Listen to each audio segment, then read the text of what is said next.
In this episode, we're going to look at the Mercedes C9 again with no wing. The small wing that normally comes on the car if it's in stock form, and also a different wing that's a bit beefier and a little more aggressive that comes with the white body kit. But it is a stock wing. It has quite a bit more camber on the backside and the top as well. It's a physically larger wing with more. Oops, I just dropped that. It's got more surface area than the stock wing, and I'm going to try them both. First, we're going to get a baseline. This weekend, we're going to build our first large track, and it's going to have a straightaway that's going to be more than 18 tiles before 18 tiles, and it makes a slight bend to the right. Still should be a full throttle run, but I want to see if what these are going to do. I estimate the car's top speed with my wheel dyno is going to be with that current gearing it will have at around 26-27 kilometers per hour, and I was going to see the difference that these two different wings will make. And first we'll get a baseline without the wings and go from there.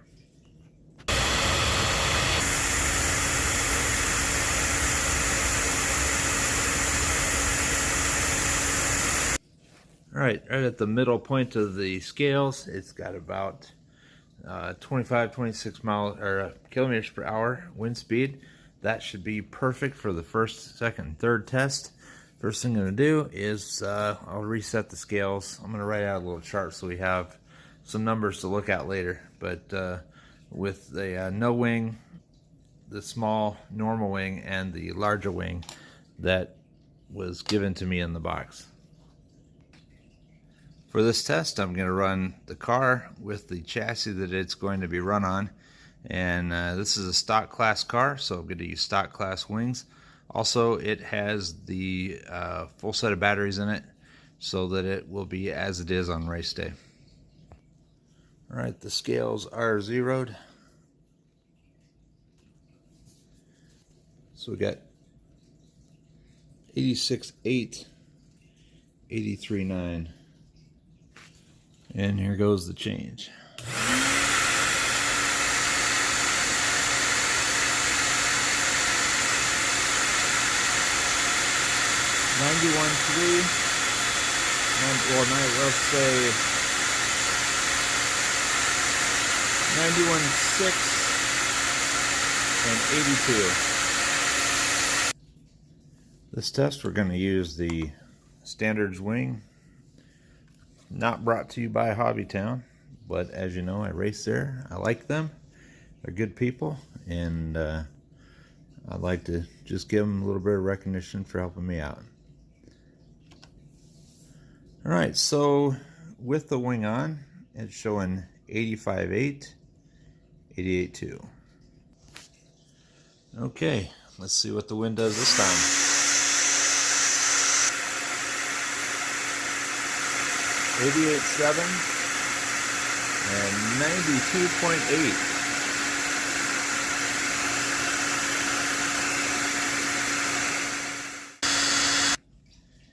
And for the final test of the Sauber C9, we're going to test the larger wing that comes with the white body kit. It's more aggressive than the one that normally comes on the Sauber, but let's see what this one looks like. 85.9, or I'm sorry, 85.8 looks like it's settled at, and 88.9. 85.8, 88.8. And now for the fun.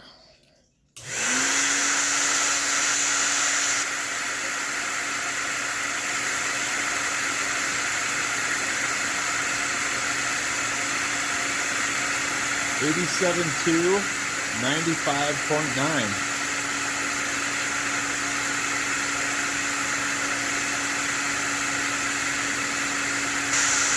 It's dropped a little bit. So this is the recap of what the test just showed. This was the Mercedes C9 wind test, 25 to 26 kilometers per hour, because that is the theoretical top speed with the gearing that I'm going to use at our first large track this weekend. With no wing and no wind, the car sat at the front, 86.8, 83.9 in the back. With the wind, it predictably made more downforce at the front, but it also, due to lift caused by air over the body, just like an airfoil, caused the back end to lift just by about almost 2 grams. When we used the Sauber wing with no wind, it added a little bit of weight to the tail, which balanced the nose up a little bit, just to the teeter-totter effect of more weight on the tail pushes the nose up. And that was 85.8 with no wind on the nose, 88.1 on the tail. We turned the wind on, it made about 3 grams of downforce in the nose and quite a bit over the no wing number we had. It's almost 10 grams of difference on the tail. So that is a significant increase. If you guys don't think wings do anything, they certainly do, especially when you get above 20 miles per hour. And finally, the last bit of data we have, with the white body optional wing, no wind, it sat at 85.8, and on the tail 88.8. That was the no wind speed.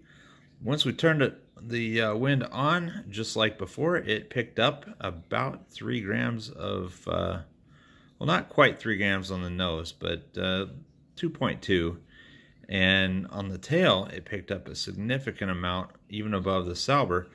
It's got almost 4 grams more, which if you go back to the original weight on the tail with no wing at speed, approximately 25 to 26 kilometers per hour, that is a 13.3 gram increase.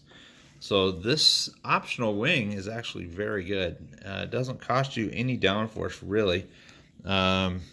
Maybe a little. With the no wing, you go from 91.6 down to 88.